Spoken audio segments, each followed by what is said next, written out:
अब लो निशानी अब ना नसे हो, भूल हो गई, गलती हो गई अभी तक, आज से निश्चय करो। हमारे लिए तो प्रतिदिन नया जन्म है। आज हमारा नया जन्म समझो, सत्संग सुना तो सत्संग में हमारे नए जन्म का प्रादुर्भाव हुआ।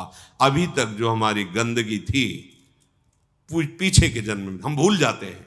आज से इसी क्षण से हम नया जीवन अपना बनाते हैं, अध्यात्म मार्ग का जीवन बनाते हैं और ऐसा निश्चय करते हैं जो टूटे ना। निश्चय में बहुत बड़ी सिद्धि है। देखो पिंगला जी का जैसे बताया, तैसे भागवत में एकादश स्कंद में तितिक्ष ब्राह्मण का देखो, गृहस्थी में रहते थे, लड़के बच्चे थे, खूब धन कमाया और बड़े ही कंजूस स्वभाव के थे, न परिवार को भोगने देते थे न स्वयं भोगते थे। अब कुछ ऐसी विपरीत परिस्थिति आई, सब दिन होत न एक समान, राजदंड उन पे लागू हुआ तो काफी अर्थ तो टैक्स में चला गया। फिर परिवार के जनों ने देखा कि ये तो कंजूस है, 1 रुपया भी नहीं देगा। वो लोग इधर उधर से हाथ मार के फिर आग लग गई। अब परिवार वालों ने उसका त्याग कर दिया, केवल अकेला, कोई उससे प्यार नहीं करता, अर्थ उसके हाथ से चला गया सब। अब विचार किया कि मेरा पूरा जीवन निकल गया, उत्तम वर्ण में जन्म हुआ था, वृद्धावस्था आ गई, अब क्या होगा, क्या होगा। जिनको मैंने पाला पोषा, जो बड़ी मेहनत से धन कमाए, तो सब नष्ट हो गया, परिवार वाले कोई देखते ही नहीं। जानते हो उसका निश्चय, देवता इस बात के साक्षी हैं कि आज से मैं अपने जीवन को श्री भगवान के चरणों में समर्पित करता हूं, सब कुछ सहूंगा और निरंतर भगवान का भजन करूंगा। वो इतना बड़ा महापुरुष उसी निश्चय से हो गया कि भगवान उद्धव जी को उसकी कथा सुना रहे हैं। कोई साधना नहीं हुई थी, परिस्थिति ने ऐसा निश्चय करवा दिया। तो जरूरी है वो परिस्थिति आवे तब तुम निश्चय करो। क्या सत्संग में तुम निश्चय नहीं कर सकते तो परिस्थिति का इंतजार करोगे कि ऐसी विपत्ति आवे, ऐसी ठोकर लगे, ऐसी दुर्दशा हो तब तुम निश्चय करो? अरे उसके पहले ही निश्चय कर लो तो दुर्दशा काहे को होगी। ऐसा नहीं कि उसका जीवन मंगलमय हो गया। अब उसके कर्मों का क्षय करने के लिए जब वो सन्यास भाव लेकर विचरण करता, भिक्षा मांगता, तो लोग थूकते, स्पष्ट लिखा हुआ मूत देते, बांध देते, पीटते, उसकी भिक्षा छीन लेते। पर वो अंदर अंदर विचार करता, नहीं, किसी का दोष नहीं है इसमें किसी का दोष नहीं। तो ये कर्म का है, ये कर्म का प्रभाव तो शरीर पर पड़ेगा। ये मुझे दुख क्यों हो रहा है? बहुत बहुत सुंदर मतलब चिंतन उनका बना। तो क्या देवता है इस दुख का कारण? देवता है नहीं, देवता भी तो केवल हमारे शरीर को ही पीड़ा दे सकते हैं। मेरे को क्यों हो रहा है? काल नहीं, वो तो आत्मस्वरूप है, उसका भी प्रभाव इसी शरीर पर होगा। मेरा स्वरूप तो कालातीत है। तो फिर क्या है? भ्रम। हाँ, ये भ्रम है। मैं तो निर्विकार चिदानंद अपने स्वरूप में स्थित हो गया, ब्रह्मबोध संपन्न महापुरुष हो गया हो। और तितिक्ष ब्राह्मण नाम से वर्णन किया है भगवान ने। इसलिए निश्चय में बड़ी सामर्थ्य है, हमारा निश्चय बड़ा ढुलमुल है। इसलिए प्रार्थना है, बहुत बड़ा मार्ग मिला है आपको, इसे भगवत मार्ग कहते हैं, अध्यात्म मार्ग कहते हैं। ये अंतिम जन्म वालों को मिलता है, जिनका आखिरी जन्म होता है। अगर चूक करोगे तो व्यर्थ तो नहीं जाएगा, पर और समय लग जाएगा। काहे कुछ समय बर्बाद करो, आज निश्चय करो। गोस्वामी जी कह रहे, देखो निश्चय, गोस्वामी जी बाल्यावस्था से भगवान में रत थे, ऐसा नहीं है कि वो भजन नहीं करते थे, ऐसा नहीं है। जन्म हुआ था तब बोले थे राम, जैसे बच्चा रोता है ना, तो गोस्वामी जी रोए नहीं थे, राम बोले थे, इसलिए राम बोला नाम पड़ा था। राम बोला, प्रकट हुए थे तभी राम। तो ऐसा भी नहीं था कि आसक्ति नहीं थी शरीर में या अन्य, ऐसा भी महापुरुष जन लीला दर्शाते हैं, वो हमारी हिम्मत के लिए। पत्नी में चित्त आसक्त था, एक दिन के लिए भी कभी मायके जाने के लिए अनुमति नहीं दी थी। और उसी पत्नी के मुख से जब ये बात निकली कि जितना तुम्हें इस शरीर में आसक्ति है, पूरी कथा अगर राम जी में होती तो जीवन तुम्हारा धन्य हो जाता। नेत्र को पत्नी रूपी गुरुदेव ने नेत्र खोल दिए। कहीं से भी गुरुदेव सावधान कर सकते हैं, कहीं से भी, बस कदम मुड़ गए। क्योंकि ऐसा नहीं था कि राम भक्ति नहीं थी, निश्चय कर लिया अवलो नशानी। अब ये गोस्वामी जी का ही पद है, अब इंद्रियों के बस में हो के नहीं नहीं, बहुत सही बोला। अगर ये स्थिति, ये आसक्ति राम जी में होती तो जीवन धन्य हो जाता। अब पायो नाम चारु चिंतामणि, उर करते न खसई हो अबलो नशानी। अब समझ गए, समझ गए। अब हृदय से एक क्षण के लिए भी राम नाम नहीं छोड़ूंगा। और जानते हो, महापुरुषों में सर्वशिरोमणि हुए गोस्वामी तुलसीदास। ये तो अवतार लीला महापुरुषों की है, ये हमारे लिए बताया है आचरण करके कि भगवान नाम में इतनी सामर्थ्य है कि ऐसे आसक्त वृत्ति को भी कैसे निरासक्त कर देते हैं। हमें चाहिए जो भी, चाहे गृहस्थ मार्ग में हो चाहे विरक्त मार्ग में हो, दोनों मार्ग जाते ही प्रभु के चरणारविंद में हैं। अपने मार्ग की वृत्तियों को जानिए, समझिए और धर्मानुसरण बर्ताव कीजिए और नाम निरंतर जपते रहिए। तो जीवन यात्रा का विश्राम, जो गोस्वामी जी कह रहे हैं, पायो परम विश्राम, विश्राम ही नहीं, पायो परम विश्राम, राम समान प्रभु नाही कहूं। ये विश्राम कैसे मिला? वो कहते भगवान शंकर को साक्षी करके कहता हूं। अगर थोड़ा भी मिथ्या हो तो हमारी जीभ गल जाए, मेरा जो कुछ भी बना राम, ये दो अक्षर मेरे माई बाप हैं, इन्होंने ही हमें, बस आप हृदय की बात महापुरुषों की, ये दो अक्षर राधा, यही देख लेना आप। चलो देखो, बहुत समय तक विषय संयोग ना होने पर ऐसा ना समझ लिया जाए कि हम निर्विषय हो गए। बहुत ये चोर हैं, बहुत छुप कर रहते हैं और चिंगारी की तरह रहते हैं। फूस मिल जाए तो ज्वाला बनने में सेकंड लगता है। ध्यान रखना, 20 वर्ष 30 वर्ष बिल्कुल निर्विकार, संयोग नहीं। लगता है कि अब हमें कौन परास्त कर सकता है। चिंगारी है, फूस मिला ज्वाला बन जाएगी, जिसे नारद जी ने कहा तरंगवत, और संयोग बना तो समुद्रवत, डूब जाओगे, निकलना मुश्किल हो जाएगा। जब तक भगवत साक्षात्कार ना हो जाए, जब तक आपको अपने शरीर का अहम स्मरण करता भोक्ता भाव है, तो ईमानदारी से सावधानी पूर्वक अपने धर्म का पालन करते हुए प्रिया प्रीतम का निरंतर स्मरण, यही हमारे जीवन का परम लक्ष्य होगा। इसी से हमें परमानंद की प्राप्ति होगी। जिस समय हम ये सोचते हैं कि अब हमें कोई भी धर्म विरुद्ध आचरण नहीं, एक आनंद की वृत्ति आती है। देखना, और जिस समय हम सोचते हैं गलत ढंग से विषय सेवन, उसी समय जलन पैदा हो जाती। जिसके सोचने में जलन पैदा होगी, उसका परिणाम क्या होगा? क्या होगा आप विचार करो। जिसके सोचने में हमारे जलन हो रही, तो उसका परिणाम तो ज्वाला होगा। धर्म से चलो। चक्रवर्ती सम्राट महाराज अम्बरीश जी चक्रवर्ती सम्राट होते हुए भक्तों के शिरोमणि हुए। आप क्या भगवत आनंद प्राप्त नहीं कर सकते गृहस्थ में रहकर? ये उद्दंड लोगों की बातें नहीं सुननी चाहिए। जैसे आप, अरे ये तो बाबा जियों के लिए है, सन्यासियों के लिए, हमारे लिए थोड़ी नहीं। भाई, मनुष्य जन्म सबको भगवत प्राप्ति के लिए, भगवदानंद में। देखो, आपके अच्छे आचरण हो, आप जितेंद्री हो, आप नाम जप कर रहे हो, आप कोई नशा नहीं करते, सबकी सेवा का भाव है, तो राम राज्य नहीं हो गया? सब आनंदित रहेंगे, सब प्रसन्न रहेंगे, सबका हृदय सत्य और धर्म से युक्त रहेगा। यही तो आनंद का स्वरूप है।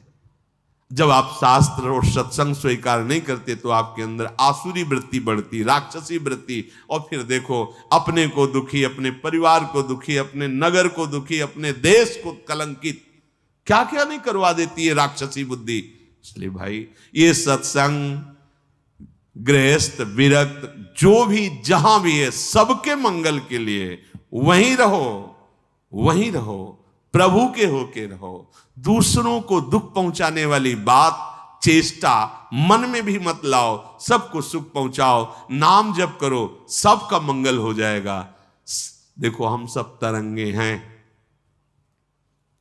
समुद्र में ही उछल रहे हैं, हमारा अस्तित्व तो नहीं है, तरंगों का अस्तित्व तो नहीं है।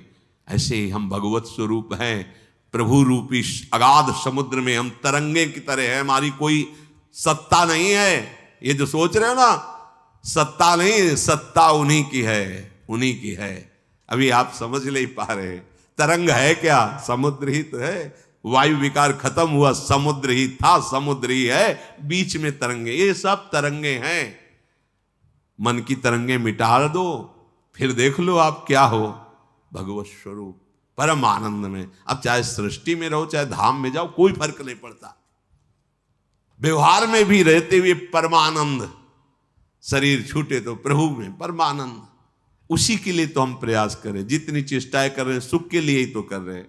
हे भाई, आप कोई भी हो, गृहस्थ हो, विरक्त हो, कोई भी हो, धर्म से चलो, नाम जप करो, सबकी सेवा की भावना अंदर रखो, तो मनुष्य जीवन का लाभ मिल जाएगा। ये उद्दंडता पूर्वक तर्क वृत्ति रखोगे तो अभी सौभाग्य मिल रहा है सुनने का, धीरे धीरे समय साथ आ जाएगा, आपको शत वार्ता सुनने को नहीं मिलेगी।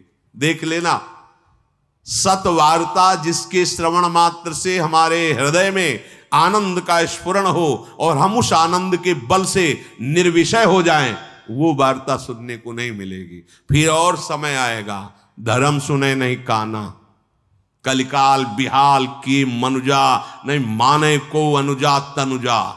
सब होश में अभी समय है, तर्क वितर्क छोड़ो, जैसा शास्त्र सदगुरुदेव संत जन कह रहे वैसी बात मान लो, निहाल हो जाओगे, परमानंद में मगन हो जाओगे। ये हम बुद्धि की बात नहीं कहते कि तर्क वितर्क आप करें, तर्क सत्संग तर्क नष्ट करने के लिए होता है। हृदय में देखो, बहादुरी जबान से कहने की नहीं है, ये हृदय की बात है।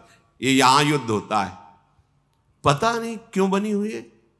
वेद विद्या पढ़त, कर्म धर्मन करत, जलप तन कलप की अवधियानी, चारुगत छाण संसार भटकत भ्रमत, आस की पास नहीं तोरी जानी। स्पष्ट वर्णन है, इसका मनन हुआ है गुरु कृपा से, तब हम आपको कह रहे हैं, मनों का निरीक्षण करके। आस की पास नहीं तोरी जानी, सकल स्वार्थ करत, क्योंकि आस की पास नहीं तोरी जानी तो सकल स्वार्थ करत, रहत जन्मत मरत, दुख और सुख के होत मानी। अरे छाड़ जंजार कैसे न निश्चय धरत, एक किन रमत हरिवंश बानी। क्यों निश्चय नहीं करते, उस आस की पास को क्यों नहीं तोड़ देते? वैराग्य मार्ग का पथिक हूं या भगवत मार्ग का पथिक हूं, प्राण त्याग सकता हूं, पर एक कदम अधर्म भूल न दे कुमारक नहीं। ऐ मन अब नहीं, अब नहीं, शरीर नष्ट कर दूंगा पर धर्म नहीं नष्ट करूंगा। भगवत मार्ग, ये आस की पास बड़े दुलार से रखे हुए, कभी तो, अभी नहीं, कभी तो, ये क्यों रखे हुए हो? यही तुम्हें भगवदानंद की अनुभूति वर्तमान में नहीं करने दे रही, यही आस की पास। अभी निश्चय करो जिस मार्ग में चले हो, नहीं नहीं नहीं, अभी शुद्ध ज्ञान स्फूर्ति होने लगेगी। ये सब यहां की देखी हुई बातें कह रहे हैं आपको। बच्चापन से इस मार्ग में है तो यहां देखी हुई बातें कर रहे हैं। बहुत वैराग्य में जीवन, एकांतिक जीवन, फिर भी आशा। पूछो उससे किसकी आशा, क्यों, क्या चाहिए? उत्तर नहीं मिल रहा। चाहिए ये भोग? नहीं, देखना भी नहीं, तो आशा क्यों? पता नहीं।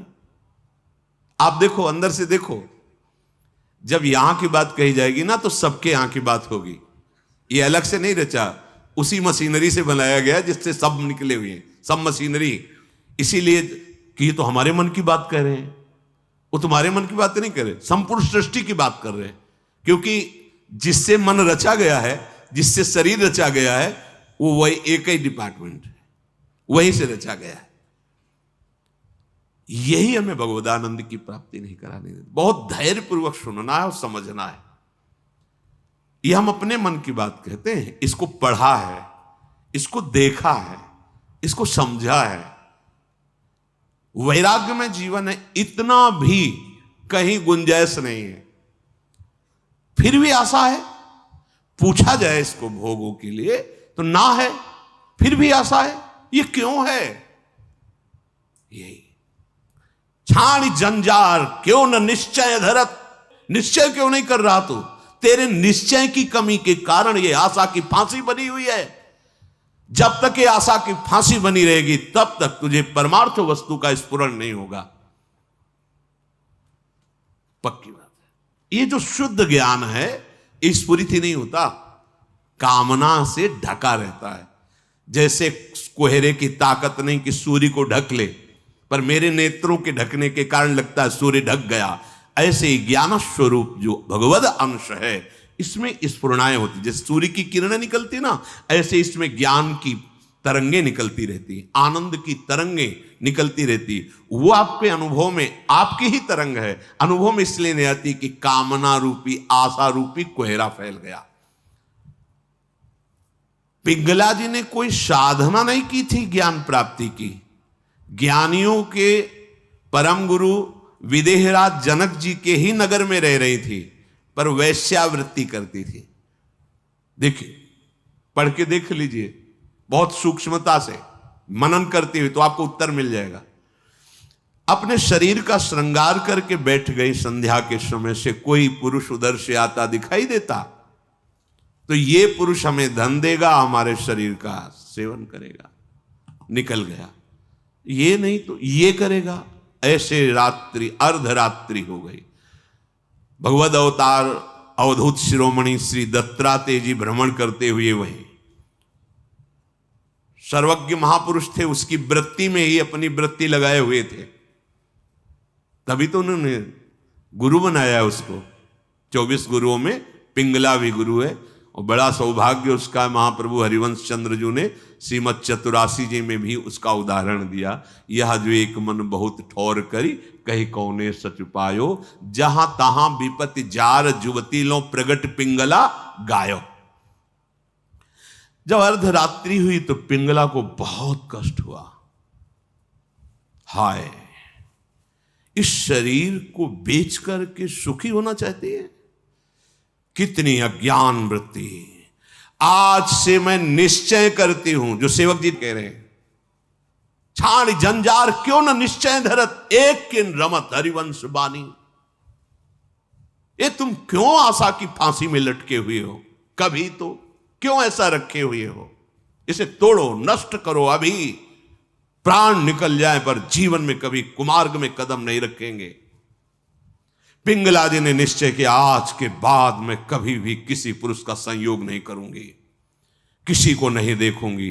अपने हृदय में विराजमान सबके हृदय बिहारी भगवान का वर्ण करती हूं और मन वचन कर्म से उनकी आराधना कर। उसी समय इतनी पवित्र हो गई, वो महापुरुष बन गई कि भगवान दत्तात्रेय जी ने 24 गुरुओं में उसको रख लिया, एक गुरु पिंगला जी को बनाया। क्या साधना की थी?